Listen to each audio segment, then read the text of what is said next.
If my intentions are good and honorable, then it really doesn't matter what happens after that. If I give to a ministry and it's good and honorable in my sight, what they do with it's their business, right? Hi, this is Barry Phillips of 10-Minute Torah. This is day 3 of Tzav, or command, and we are now at the end of Leviticus, or Vayikra, chapter number 6.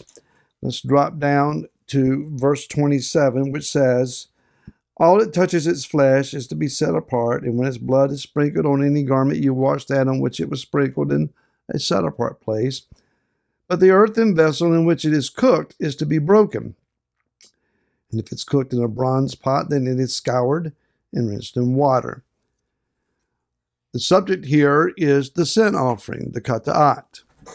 One brings this when they have unintentionally violated a tenet or a command of the Torah. And so there is this understanding that at some point in the process of presenting the meat of the sin offering, it may be put into either a porous earthen well piece of pottery, clay pot, or it also may be put in a metallic pot of bronze or some other metal.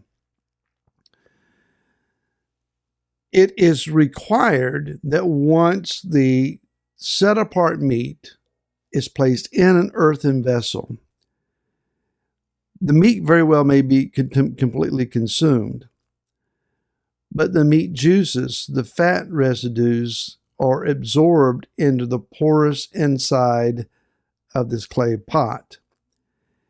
It cannot be extracted, especially within the time limit in which it is required. Therefore, since the pot touching the set-apart meat has itself become set apart, it cannot be returned to any common usage. Therefore, it is broken so that there will not be a violation.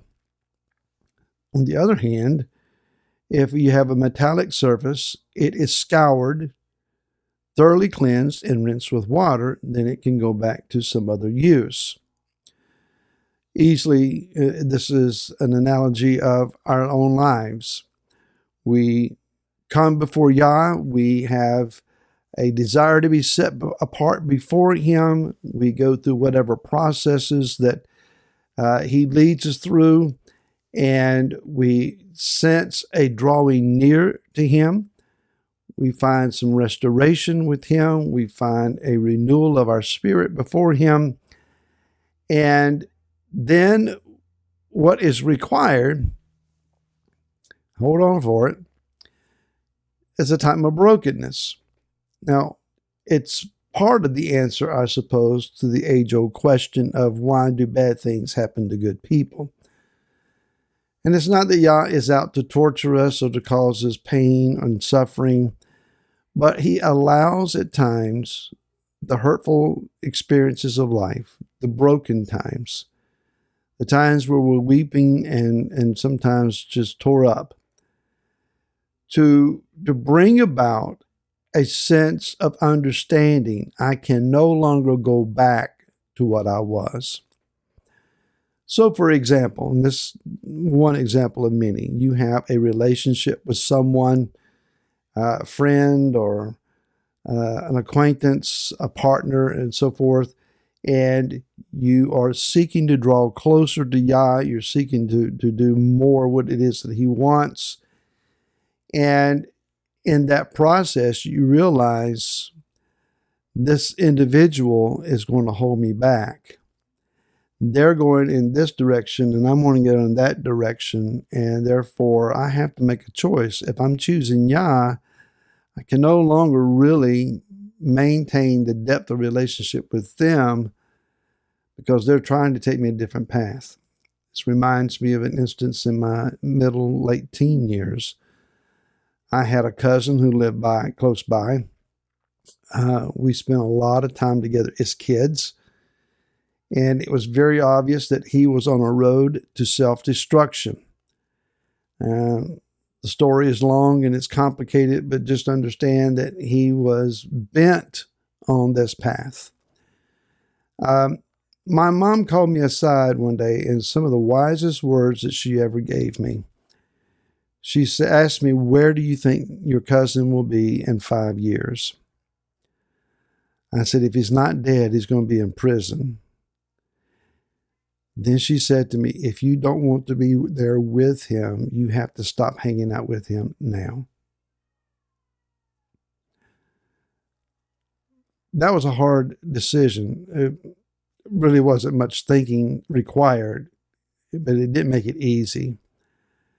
And I began the process of distancing myself. And sure enough, within just a short period of time, he was in jail. His life has not really been fruit-bearing or productive for all of these years, decades. And I look now at my life and compare it to his. And I have to say, thank you, Mom, for your words of wisdom.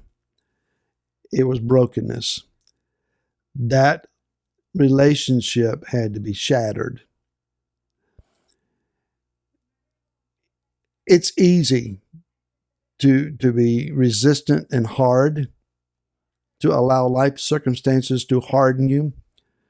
And you can just scour yourself, use the abrasive things necessary and get it off of you and wash it off and go your way. But there is a mark upon those that are broken. You see the scars. You can hear the words of wisdom that they have learned over the years, but it didn't realize it didn't come easy.